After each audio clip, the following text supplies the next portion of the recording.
مماثل اشعار کے بارے میں ہم نے جان لیا ہے۔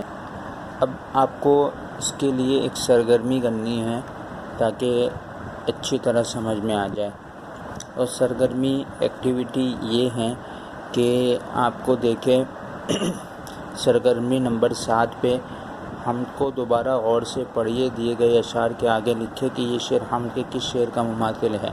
کچھ اشعار مماثل اشعار یہاں پہ دیے گئے ہیں، جیسے مثلا یہ ہے، اسی طرح مثلا یہ 3 اشعار دیے ہوئے ہیں آپ کے سامنے۔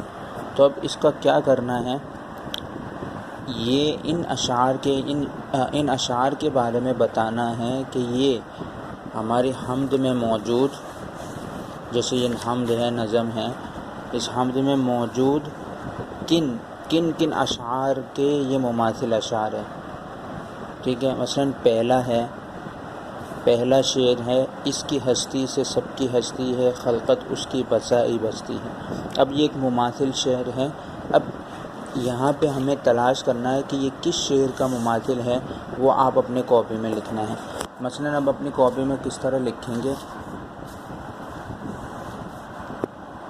جیسے میں نے لکھا ہے شعر ہیں۔ سب سے پہلے تو آپ نظم میں جو شعر ہیں وہ لکھیں گے۔ جیسے پہلے شعر کے بارے میں میں نے لکھ لیا ہے کتاب میں موجود کہ سفید اس کا سیاہ اس کا نفس ہے گواہ اس کا، جو شعلہ جا جلا رہا ہے بجھا رہا ہے وہی خدا ہے۔ اب یہ ہماری نظم میں موجود ہے۔ سب سے آخری شعر ہے، ٹھیک ہے۔ اب اس کا مماثل شعر ہے یہ والا، ٹھیک ہے، یہ والا اس کا مماثل شعر ہے۔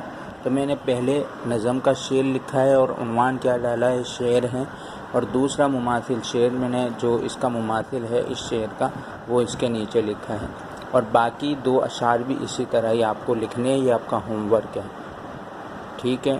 اور جو اگر سمجھ میں نہیں آیا تو پھر کلاس میں آپ لوگ جب میٹنگ آن لائن ہوگی تو اس وقت آپ پوچھ سکتے ہیں۔ شکریہ، السلام علیکم۔